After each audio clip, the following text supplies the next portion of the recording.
Alright, here we go, YouTube. Quick video update of the young Birmingham rollers. And this is where we're at as far as with the birds. Started with about, I believe, 12 to 14 birds as we were adding birds.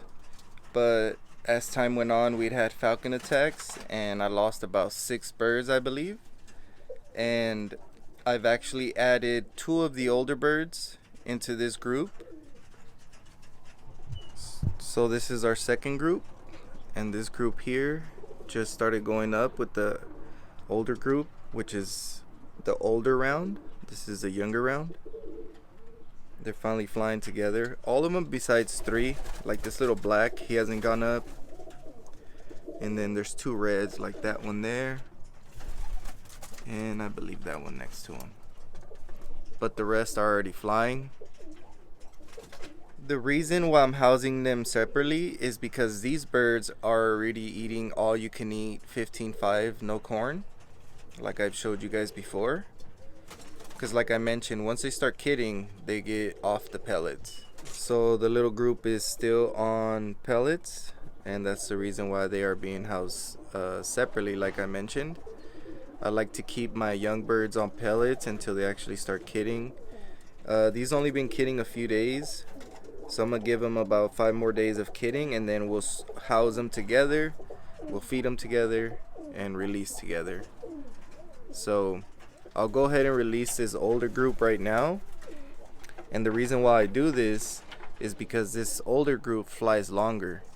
So I don't create the separation, I release these after, and I will show you guys how I do that, so you guys get more of a visual.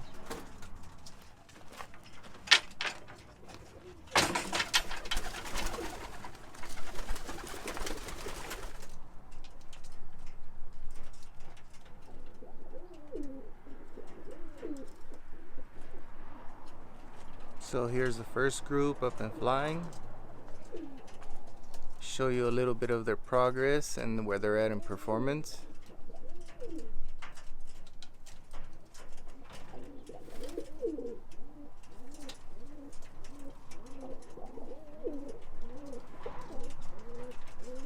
So at about the 25-minute mark is when I release the younger group.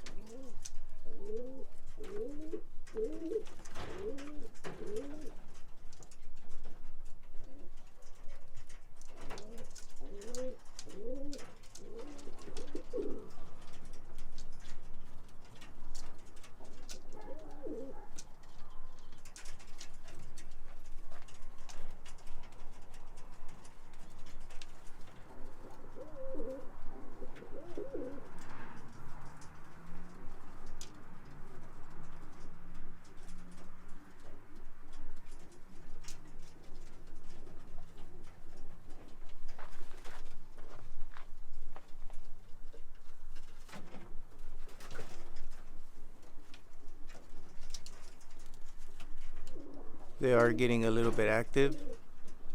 It's when they gain a little bit of height. It's when they really start.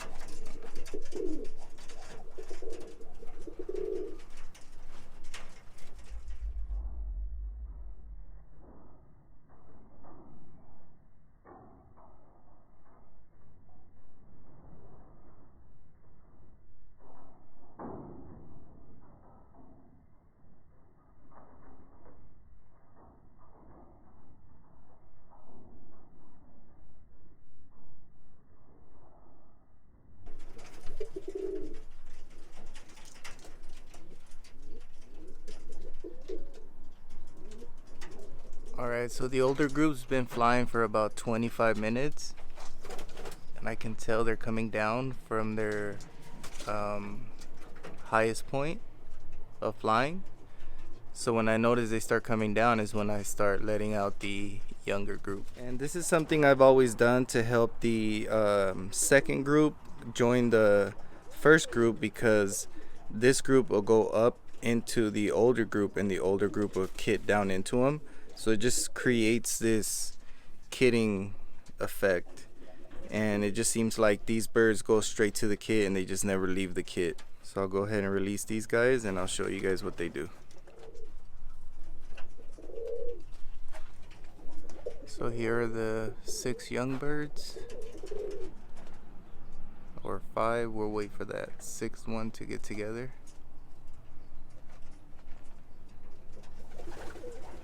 Which is right there.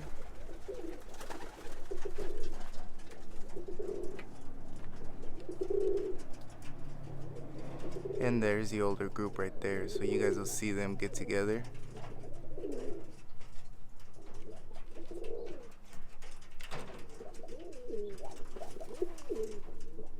That 6th bird never even made it to this kit. That other bird made it straight to the kit. So, just like that, they get together.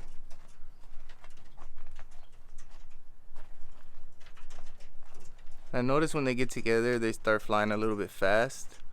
And it's because the older birds, they know their position in the kit. And they get these little young birds messing up their position. They tend to fly a little bit faster, which is why I want to start flying them together from the point of release, so everybody can start finding their position, and then they can start learning to fly as a group.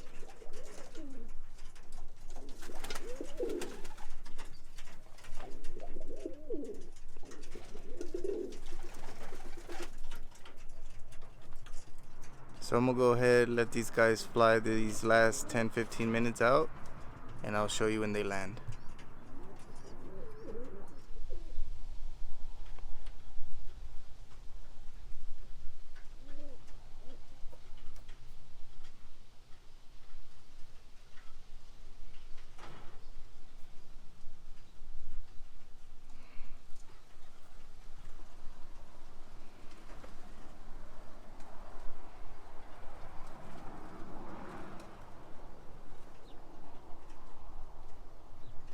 Just like that, we got the group of birds down, landed together, which I really like. I've always liked that about my birds. They fly together, they land together. So I'll be showing you guys how I feed them and why I feed them the way I feed them. Alright, so here we go, boys. Got the birds all in. So we got the 9 young birds that we still have on the pellets. And I do give them a little bit at a time. That way the tray doesn't get overwhelmed with feed. And one thing I'm really cautious about is the birds' droppings on the tray and then them eating off the droppings. So I tend to not overfeed. I kind of stop feeding when they show me they're not too interested in the feed. And what I like to do is I like to feed the young birds first, because while these guys take their time, these guys aren't really performing, so they're really interested in the feed the moment they land. Some of these guys, they're already performing, so when they land, they're not really interested in feed. So what I do is I give them about 15-20 minute rest before I feed them. I think it's one step that's really overlooked. Is one thing I really look for in my birds to keep them top shape. So I do whatever it takes to be able to keep them there. And one of those things is giving them a 15-20 minute break after they fly. That way it gives them that interest in eating versus being tired from their previous flight. So one of the things that's really worked for me that I believe is overlooked. So the young birds are on all you can eat pellets. It just helps me keep them strong, healthy. If you guys go back in the previous video, I explain exactly why I do what I do here.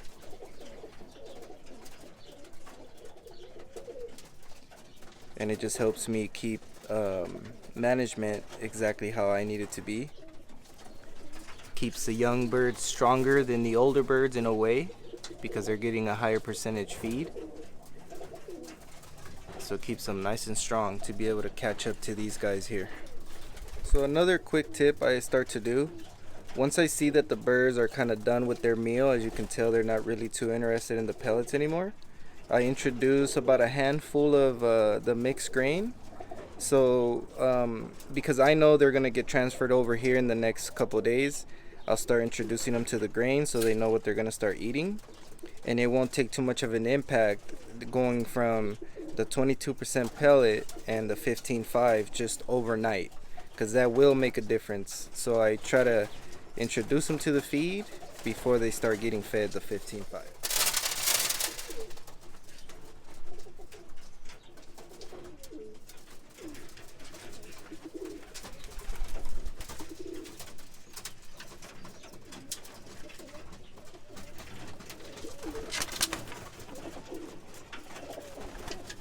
So I'm gonna go ahead and let these guys finish up. Like I mentioned, they are on all you can eat. Just helps me keep them right where I want them, like I've mentioned before.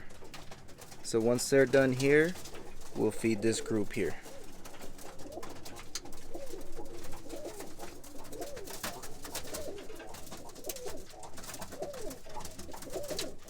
Alright guys, so this particular group of birds is done eating, and they'll tell you when they're done, because you'll see a few pieces of grain left and the birds will be on their perch. Now we're gonna go ahead and feed the older group.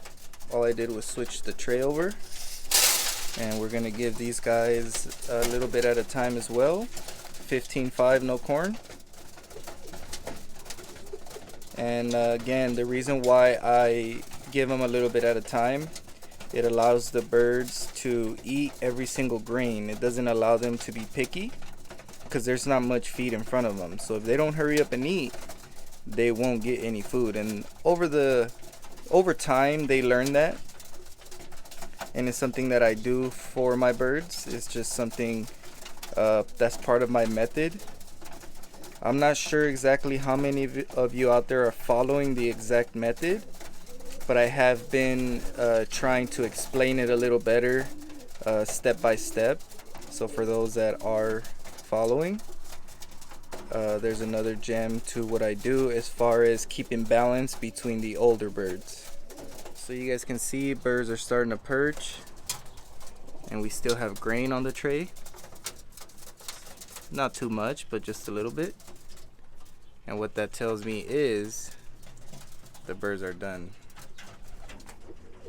So hope what I've been sharing helps those guys out there that are looking for a little bit more knowledge on how to fly birds. This is just what works for me. YouTube finally added the super thanks on my channel, so if anybody would like to support, you guys can. YouTube does not pay very much for these videos. I just do these videos just out of pure love, trying to show people what I've learned over the years, and something that I wish somebody would have taught me when I was first coming into the birds. It sounds like a lot, but once you get used to it and you use it as repetition, it's just something that is night and day flying these birds. So this is for the guys, like I said, following the method. So I do appreciate the support. Comment, subscribe, and let me know what you guys think.